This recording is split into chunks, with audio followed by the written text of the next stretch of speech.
성도 여러분, 요즘 신종 코로나 바이러스 확산 우려 속에서 공식적인 행사들이 취소되고 있습니다. 우리 교회도 당분간 새벽 기도회를 개인이 기도하는 시간으로 대신하고, 또 오늘은 점심 식사를 생략하기로 했습니다. 섭섭한 마음들 서로 잘 이루어가 있기를 바랍니다. 사진 한 장을 보겠는데요.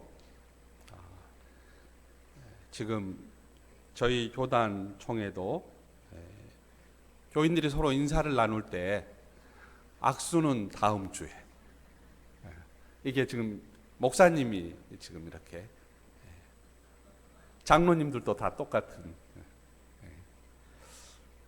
그래서 악수보다는 목례나 손을 흔들거나 따뜻한 눈빛을 서로 교환해 달라고 지금 이렇게 훈령이 내려왔습니다. 여러분, 감기 걸리지 않게 조심하시고 외출했다가 돌아오면 손을 꼭 잘 씻어주시면 좋겠습니다. 그래서 오늘은 특별한 인사를 좀 해보겠습니다. 이렇게 인사합니다. 하나님 안녕하세요. 저 왔어요. 구원의 즐거움 허락해 주세요. 해볼까요? 시작. 하나님 저 왔어요. 저 왔어요. 구원의 즐거움 허락해 주세요. 그러니까 이제 옆에 분들하고는 잠시 인사는 다음 주에 하시고, 하나님을 향해서. 제가 이렇게 쓰고 보니까 하나님 저 왔어요. 그러니까 너무 하나님이 가까운 데 계시는 것 같은 느낌이 들더라고요. 성도는 두 종류로 분류해 볼 수 있습니다. 첫 번째는요, 자신을 의지하는 대신에 자신의 약함을 깨닫는 사람이에요. 이 사람은 사람의 마음이 악하고 또 본성이 약하다는 것을 잘 아는 사람입니다. 반면에 또 한 사람은 뭐든지 할 수 있다고 믿고 그렇게 행동하는 사람이에요. 이런 성도는 자신이 회심을 체험했고 지옥이든 사탄이든 어떤 악의 세력이든 맞설 수 있다고 자신하는 사람이 있습니다. 여러분은 어떤 성도인가요? 사도 바울은 뭐든지 할 수 있다고 하는 성도를 두고 이렇게 훈계한 적이 있습니다. 그런즉 선줄로 생각하는 자는 넘어질까 조심하라. 진정한 성도는 자신의 약함을 깨닫고 그것을 안타까워하면서 약할 때 강함 되시는 하나님을 의지하고, 또 흔들리지 않는 하나님의 영, 신뢰할 만한 성령을 달라고 하나님께 기도하는 것이죠. 여러분, 다윗을 잘 알고 계십니까? 그는 온갖 어려움과 환난을 극복하고 이스라엘의 왕이 된 사람이에요. 아마도 목동이었던 한 10살쯤 이스라엘 왕으로 기름 부음을 받았다고 하면 30살의 왕이 되었으니까 20년의 세월을 사망의 음침한 골짜기 굽이굽이 어려움 가운데 헤맸던 사람입니다.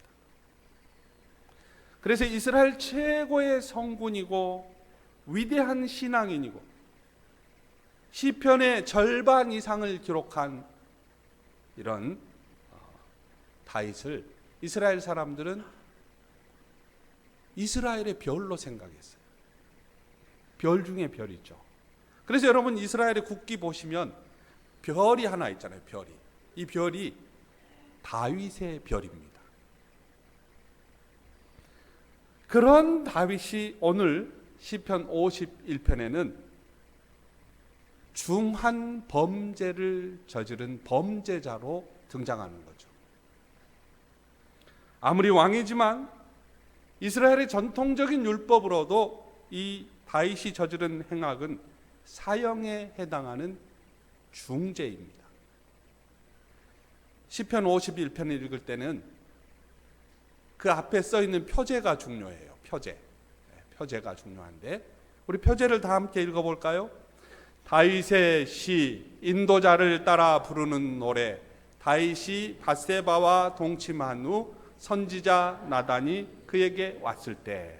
그러니까 시편 51편의 배경을 지금 이 표제가 말해주고 있죠. 다윗은 이스라엘의 왕이었고 그의 군대는 전쟁터에 나가 있었습니다. 다윗은 후방인 예루살렘에 남아 있었죠. 어느 날 우연히 왕궁 옥상을 거닐고 있을 때 아름다운 여인이 눈에 띄었습니다. 그 여인은 이스라엘 군대를 이끌고 적과 싸우고 있었던 어느 장교의 아내였습니다. 다윗은 부하를 시켜서 그녀를 왕궁으로 불러들이고는 간통을 했습니다. 일이 이렇게 되자 다윗은 자신의 죄를 은폐하기 위해 총사령관 요압에게 전가를 보내서 그녀의 남편인 햇사람 우리아를 예루살렘으로 소환했습니다. 밧세바의 남편 우리아는 왕의 호출 명령에 따라 전쟁터에서 예루살렘으로 돌아오긴 했으나 집으로 돌아가지 아니하고 왕궁 밖에서 잠을 잡니다. 지금 전우들이 전쟁터에서 피 흘리는 전쟁을 하고 있는데 어찌 나 혼자서 집에 들어가 먹고 마시며 쉬겠느냐. 집에 가지 않았어요. 다윗이 잔치를 베풀고 우리아에게 취하도록 술을 먹여 보았습니다. 그러나 그는 집에 들어가 쉬지 않았습니다. 마침내 다윗은 우리아를 가장 위험한 최전선에 투입하였고 그를 함정에 빠뜨려 죽게 했습니다. 뜻을 이룬 다윗은 흡족해 하면서 우리아의 아내 밧세바를 자신의 후처로 삼았죠. 만사가 순조롭게 진행되는 듯 했습니다. 하지만 여러분, 하나님이 보시기에 어떠했겠습니까? 사무엘하 11장 27절은 이렇게 이야기합니다. 다윗이 행한 그 일이 여호와 보시기에 악하였더라. 다윗이 행한 그 일이 여호와 보시기에 악하였더라. 여러분, 하나님이 보고 계신 거예요. 하나님이 불꽃 같은 눈으로 인생들을 살피고 있는 것입니다. 어느 날 나단 선지자가 다윗을 찾아왔어요. 폐하, 한 가지 슬픈 소식을 전합니다. 어떤 성읍에 두 사람이 살았는데 한 사람은 부유했고 한 사람은 가난했습니다. 부자에게는 양과 소가 아주 많았지만은 가난한 사람에게는 어린 암양 한 마리밖에 없었습니다. 그 사람은 암양을 자식처럼 돌보았습니다. 어느 날 부자에게 나그네 한 사람이 찾아왔습니다. 그 부자는 자신을 찾아온 손님에게 대접하기 위해 자신의 양떼나 소떼 가운데에서 한 마리를 잡기가 아까웠습니다. 그래서 그는 가난한 사람의 어린 암양을 빼앗아다가 자기를 찾아온 사람에게 대접했습니다. 그 가난한 사람은 가슴이 찢어지는 듯 했습니다. 나단 선지자의 얘기를 듣고 다윗은 의분을 참지 못하고 이렇게 소리쳤습니다. 벼룩의 간을 빼먹은 그 치사한 놈을 당장 엄벌하라. 왕의 명령이었어요. 그러자 나단은 다윗을 진정시키고 이야기합니다. 폐하가 바로 그 사람입니다. 여러분, 나단의 이 비유는 다윗 왕이 햇사람 우리아에게 한 짓이 바로 그 부자의 행위와 조금도 다를 바가 없음을 증언하고 있는 것 아닙니까? 정신이 번쩍 든 다윗은 부끄러움과 두려움으로 어찌할 바를 몰랐습니다. 시편 51편은 회개하는 다윗을 보여주고 있어요. 우슬초로 나를 정결케 해 주십시오. 나를 씻어 주십시오. 주께서 꺾으신 뼈들도 즐거워하게 하소서.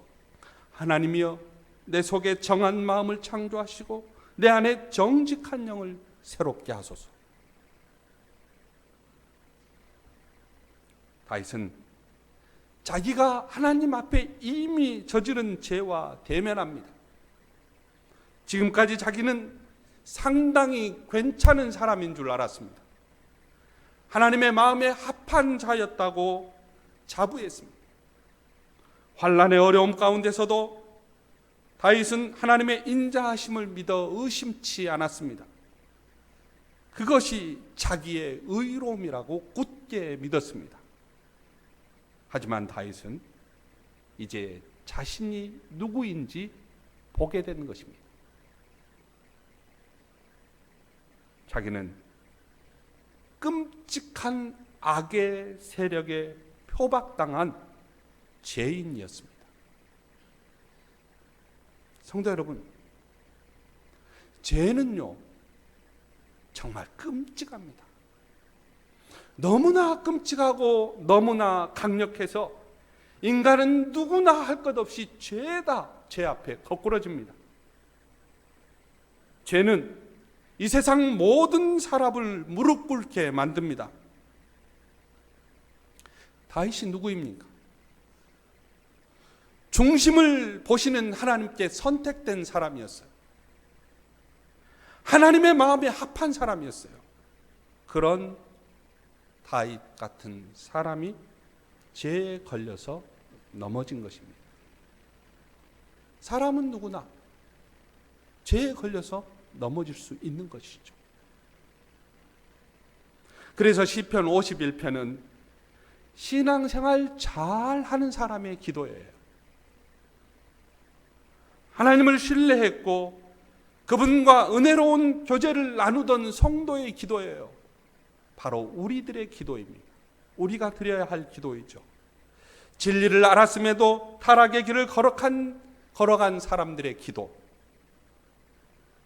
만일 다윗이 하나님께서 선지자 나단을 통해 이야기를 들려주시지 않았다면 어떻게 되었을까요? 여전히 그는 죄 가운데 있었을 것입니다. 하나님이 다윗을 사랑하시기에 그를 찾아오셨어요. 마침내 다윗은 자신의 죄에 대해 눈을 떴고 그로 인해 한없이 낮아졌습니다. 다윗은 가던 길을 멈추고 생각합니다. 자신을 살핍니다. 어떻게 살아왔고 어떤 일을 해왔으며 그리고 지금 어떤 일을 하고 있는지 점검합니다. 그리고 고백합니다. 3절이에요. 무릇 나는 내 죄과를 아오니 내 죄가 항상 내 앞에 있나이다. 다윗은 자신의 죄를 가벼운 것으로 여기지 아니하고 하나님께 대한 반역으로 여긴 거예요. 하나님의 권위에 대한 반항으로 여겼습니다. 하나님의 다스림을 거부했던 것이죠. 욕망의 포로가 되었고 정욕의 마음을 빼앗겼습니다. 나쁜 줄 알면서도 그렇게 했습니다. 그는 하나님에게서 떠났고 어긋난 행동을 했습니다. 그래서 하나님의 뜻과는 거리가 먼 곳을 헤매게 되었던 것입니다. 그래서 51장 4절은 그 고백의 절정을 이루고 있는데요. 이렇게 되어 있습니다. 내가 주께만 범죄하였습니다. 내가 주께만 범죄하였습니다. 여러분, 이 말은 다윗이 다른 사람에게 잘못한 게 없다는 게 아니에요. 당연히 다윗은 밧세바에게 죄를 저질렀습니다. 우리아에게 죄를 범했습니다. 전사한 병사들에게 죄를 저질렀습니다. 이스라엘과 백성들에게 죄를 저질렀습니다. 그는 이걸 너무나 잘 알고 있어요. 그런데 다윗은 지금 죽게만 범죄했다고 토로하잖아요. 무슨 뜻일까요? 이 고백은 여러 사람들에게 범한 죄를 부인하는 게 아닙니다. 다만 자신의 소행이 사람에게 고통을 준 것으로 끝나는 것이 아니라 본질적으로 하나님께 대한 범죄이고 하나님께 고통을 주었다고 하는 인식이에요. 요즘 세상 사람들 하나님이 보고 있다고 하는 생각 둔감합니다. 전혀 무시하는 거예요. 그들은 하나님이 두려운 게 아니고 사람의 눈이 두려운 거죠. 그러나 진정한 성도는 하나님의 눈을 두려워하는 사람입니다. 다윗은 자신이 사랑하는 하나님, 나의 전부, 나의 산성이신 주님 앞에 회개한 거예요. 나의 주님, 얼마나 실망하셨습니까? 내가 죄악 가운데 있을 때 얼마나 고통스러워했습니까? 내가 무슨 변명을 하겠습니까? 어떤 핑계도 대지 않겠습니다. 제가 무조건 잘못했습니다. 이런 심정으로 지금 다윗은 하나님 앞에 선 것입니다.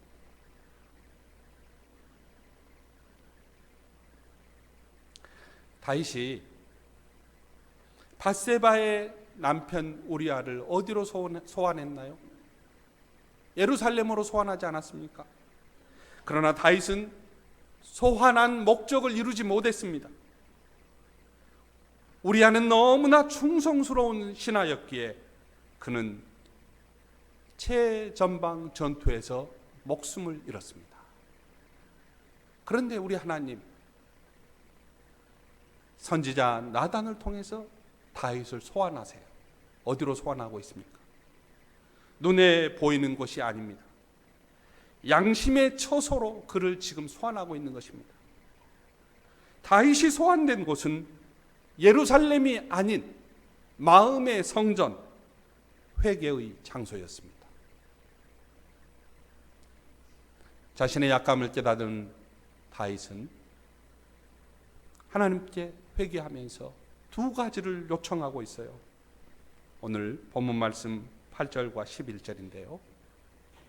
첫째는 기쁨과 즐거움의 소리를 들려주십시오. 주님께서 꺾으신 뼈들도 기뻐하며 춤출 것입니다. 이 다윗이 요청하는 거예요.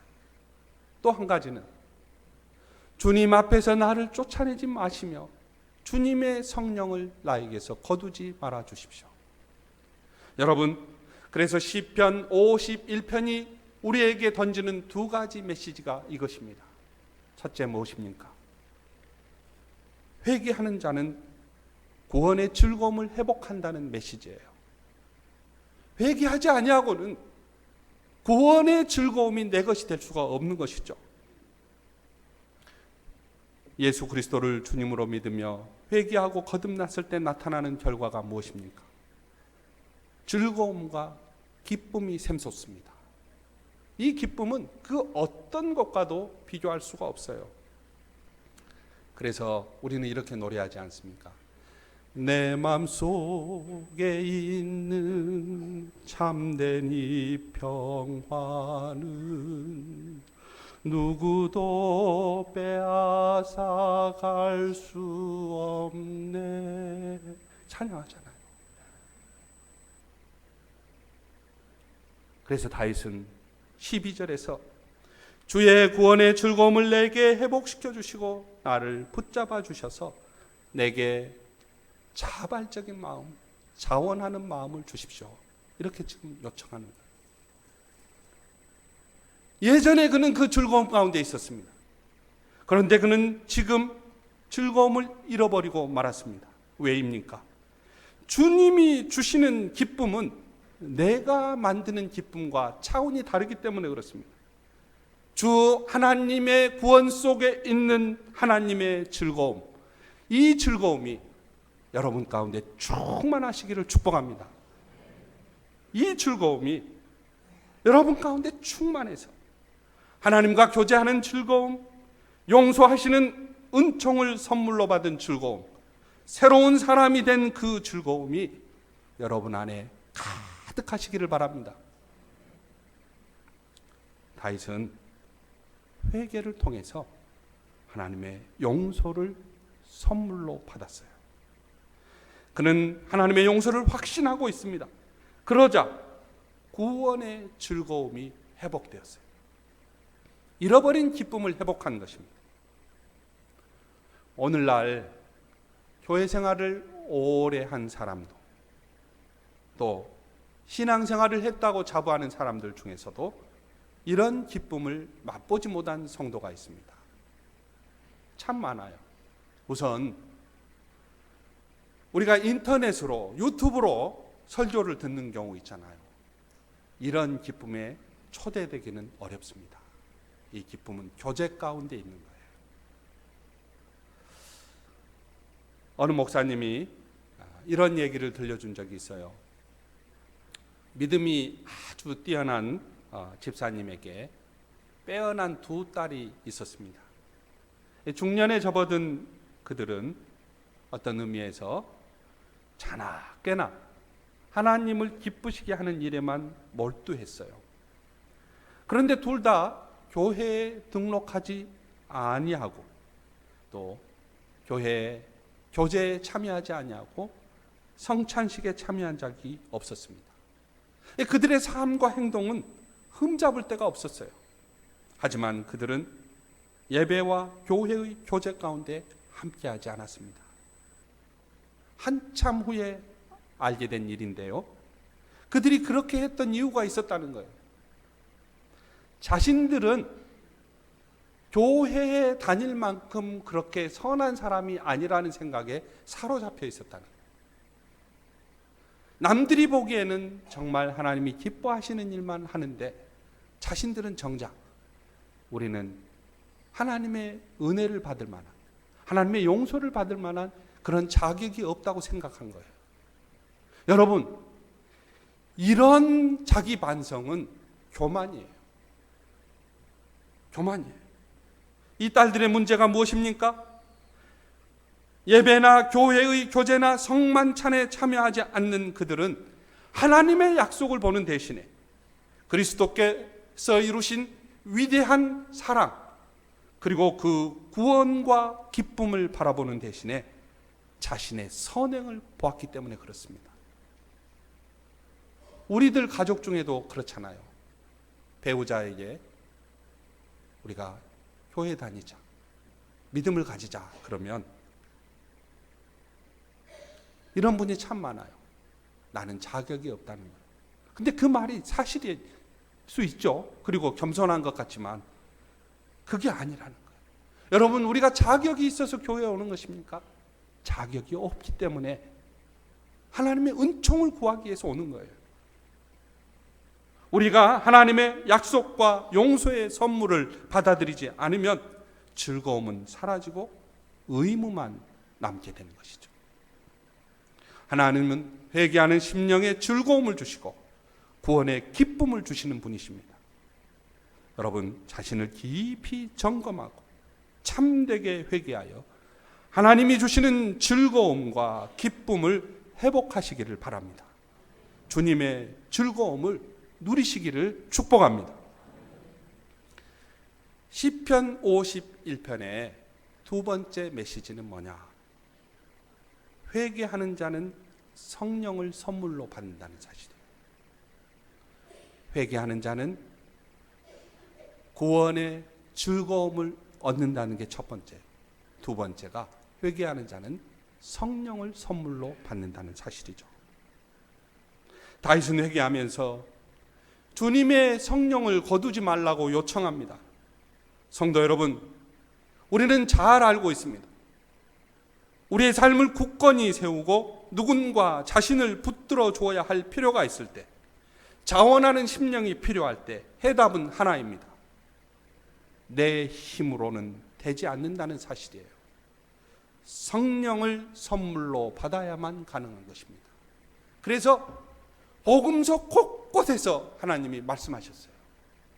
내가 가장 좋은 것을 선물로 주리라. 무엇입니까? 성령을 선물로 주시겠다는 거예요.